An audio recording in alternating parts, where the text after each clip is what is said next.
এই মুহূর্তের গুরুত্বপূর্ণ খবর, সন্দেশখালীতে যে ১৪৪ ধারা জারি করা হয়েছিল সেই ১৪৪ ধারার জারির যে বিজ্ঞপ্তি, সেই বিজ্ঞপ্তি খারিজ করে দিল কলকাতা হাইকোর্ট।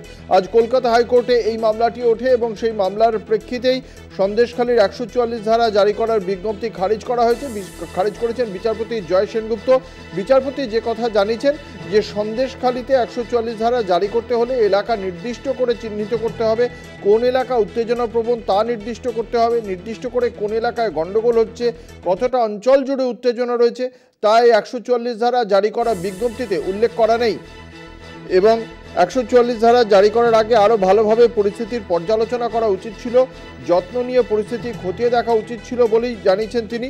গোটা সন্দেশখালী জুড়ে উত্তেজনা কেন, গোটা অঞ্চলে ১৪৪ ধারা, এই প্রশ্ন তুলেছেন বিচারপতি এবং তারপরে ১৪৪ ধারা জারির বিজ্ঞপ্তি খারিজ করে দিয়েছেন।